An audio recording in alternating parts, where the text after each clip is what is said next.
ఢిల్లీ అసెంబ్లీలో ఆమ్ ఆద్మీ పార్టీకి అతిపెద్ద షాక్ అరవింద్ కేజ్రీవాల్ ఓటమి.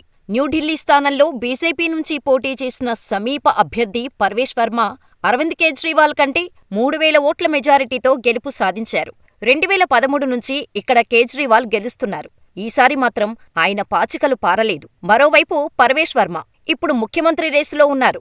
ఆపులో మరో కీలక నేతగా ఉన్న మనీష్ సిసోడియా కూడా జంగ్పురా నుంచి తొలిసారి పోటీ చేసి ఓడిపోయారు. అయితే సీఎంగా చేసిన అతిషీ మాత్రం కాల్కాజీ నుంచి పోటీ చేసి గెలుపు సాధించారు. కేజ్రీవాల్ ఓటమి అసలైన సంచలనం అనుకోవచ్చు. ఎందుకంటే ఆప్ ఓటమి పాలైందంటే పాలన బాగోలేదు అనుకోవచ్చు. కానీ కేజ్రీవాల్ ఓడిపోవటమంటే అసలు ఆ పార్టీ పునాదులే కదిలిపోయినట్టు లెక్క.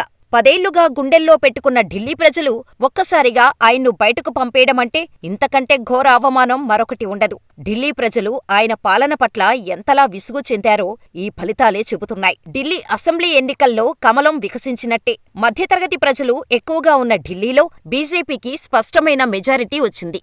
మధ్యతరగతి ప్రజల చూపు కాషాయం వైపుగా ఉన్నట్టు ఫలితాలు చెబుతున్నాయి. అయితే బీజేపీకి ఏ అంశాలు కలిసొచ్చాయన్నది కీలకంగా మారింది. కేంద్ర బడ్జెట్లో పన్ను మినహాయింపుల మోత మోగించిన కాషాయానికి ప్రజలు జేకొట్టారు. బీజేపీకి ఎన్నికల హామీలు కలిసి వచ్చాయి. ఆమ్ ఆద్మీ మీద ప్రజల వ్యతిరేకత కూడా కాషాయానికి అనుకూలంగా మారింది. ఈ పరిణామాలతో 3 సార్లు అధికారంలో ఉన్న ఆమ్ ఆద్మీని ప్రజలు ఓడగొట్టారు.